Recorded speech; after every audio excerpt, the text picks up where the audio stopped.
जोहार दोस्तों, प्रभात online study point में आपका सादर अभिनंदन है।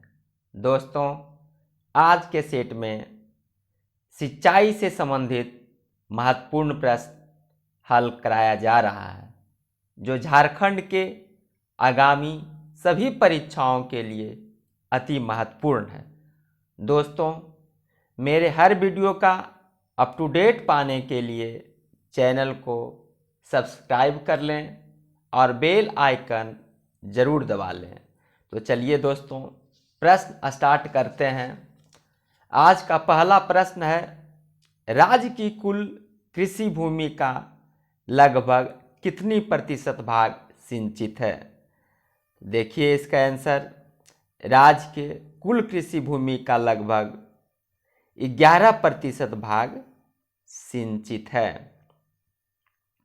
आगे बढ़ते हैं दोस्त, झारखंड के कुल सिंचित भूमि का कितने प्रतिशत भाग पर सतही जल द्वारा सिंचाई होता है? फिर से क्वेश्चन देख लें दोस्त, झारखंड के कुल सिंचित भूमि का कितने प्रतिशत भाग पर सतही जल द्वारा सिंचाई होती है? देखिए इसका आंसर, ये 58.3% भाग पर सतही जल द्वारा सिंचाई होता है, और जबकि शेष 41.7% भाग पर भूमिगत जल द्वारा और ये सतही जल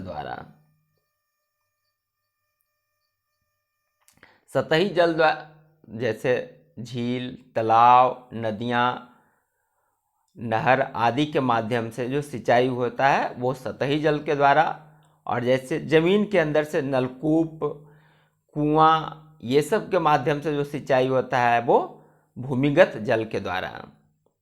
आगे बढ़ते हैं दोस्त, झारखंड में सर्वाधिक सिंचाई किस साधन से होती है? झारखंड में सर्वाधिक सिंचाई किस साधन से होती है?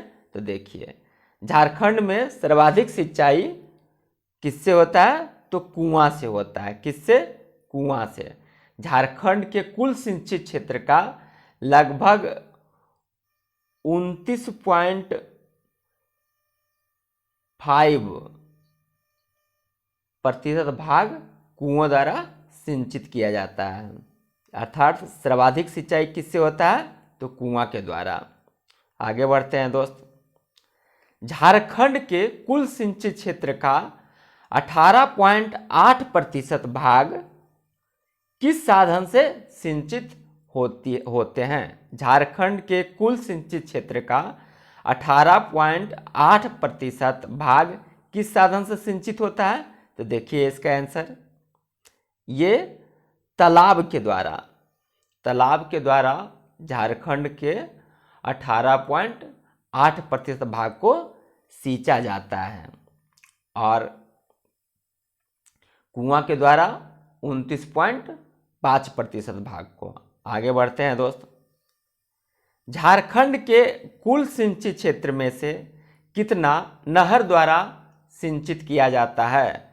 झारखंड के कुल सिंचित क्षेत्र में से नहर द्वारा कितना सिंचित किया जाता है? तो देखिए, ये 17.13%, 17.13% किससे किया जाता है? तो नहर के द्वारा। किससे? नहर के द्वारा 17.13%। आगे बढ़ते हैं दोस्त, झारखंड के कुल सिंचित क्षेत्र के कितना भाग नलकूपों से सिंचाई होती है? झारखंड के कुल सिंचित क्षेत्र का कितना भाग नलकूपों से सिंचाई होता है? तो देखिए इसका आंसर, ये 8.4% भाग नलकूपों से होता है। किससे? तो नलकूपों के माध्यम से 8.4% भाग। आगे बढ़ते हैं दोस्त, झारखंड के किस जिले में कुओं के द्वारा सर्वाधिक सिंचाई होती है? झारखंड के किस जिले में कुआं के द्वारा सर्वाधिक सिंचाई होती है? तो देखिए इसका आंसर, ये गुमला गुमला में सर्वाधिक सिंचाई कुआं के द्वारा होता है। यहाँ कुल सिंचाई का 87.2% भाग कुआं से सिंचित किया जाता है। किससे? तो कुआं से सिंचित किया जाता है। इसके बाद आता है गिरिडीह का, दूसरे स्थान पर आता है गिरिडीह और तीसरे स्थान पर रांची आता है। ये तीसरे स्थान पर रांची आता है और दूसरे स्थान पर गिरिडीह आता है। आगे बढ़ते हैं दोस्त। तालाब से सर्वाधिक सिंचाई किस जिले में होती है? तालाब से सर्वाधिक सिंचाई किस जिले में होती है? तो देखिए, तालाब से सर्वाधिक सिंचाई देवघर में होता है। कहाँ होता है? तो देवघर में होता है। कुल सिंचित भूमि का 49.3% यहाँ तालाब से होता है तथा सबसे, उसके बाद धनबाद आता है। धनबाद आता है दूसरे स्थान पर, यहाँ कुल 43.8%। उसके बाद साहेबगंज आता है, तो साहेबगंज तीसरे स्थान पे आता है और यहाँ कुल 27.7% भाग तालाब से सिंचित किया जाता है। आगे बढ़ते हैं दोस्त।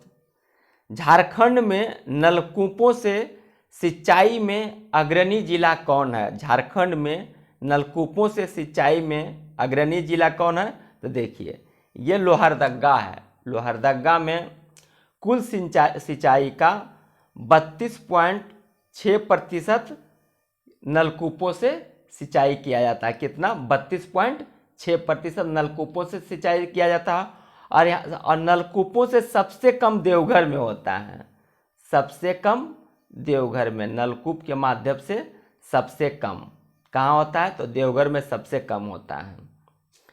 और ये कुल सिंचित भूमि का मात्र 3.8% ही यहाँ नलकूप से सिंचाई किया जाता है। आगे बढ़ते हैं दोस्त।